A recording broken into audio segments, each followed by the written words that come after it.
You know, Hugh, I'm always fascinated when actors work in different mediums. Now, radio, before you ever were an actor in films and TV, you did radio ads. I did, Yeah. yeah. Now, what kind of products did you sell? What did you do?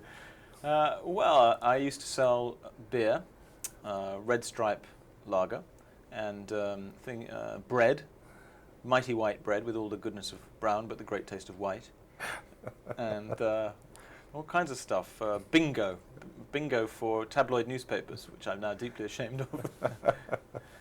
No, well, how challenging was that for you as an actor to do that? Well, I only occasionally acted in them. I was really the writer and producer of them. Yeah. And it was challenging. I used to love it. I loved my work. Now, a question about popularity in different parts of the world. I mean, before you became well known, really here, you were kind of an idol in Japan, weren't you? I was. It was a very strange thing. A film called Morris I did. It was about the first film I ever acted in, and they loved it. And I used to get an awful lot of mail from Japanese girls. Very, very nice, very loving mail. Lots of presents, lots of origami, dressing gowns, slippers. And then suddenly, as quickly as it started, it stopped again. I must have insulted them in some way. I don't know what I did.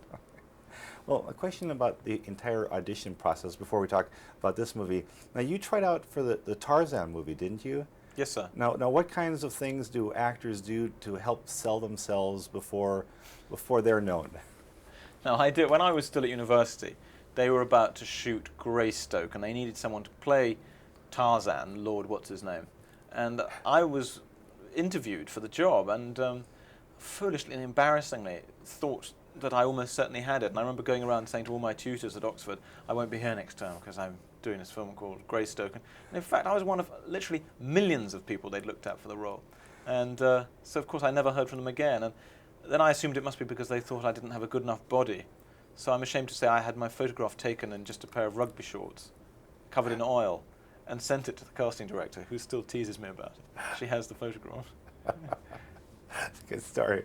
Now, a question about fame, you know, being recognized.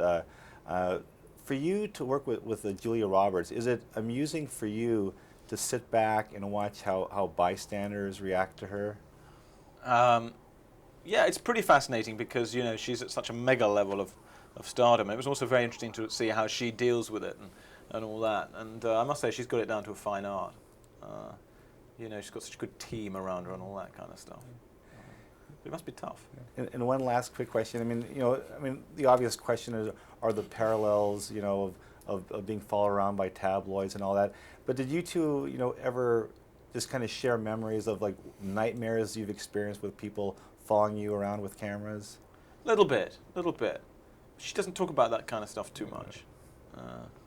She's quite focused on the work, really, and the rest of it's all frippery.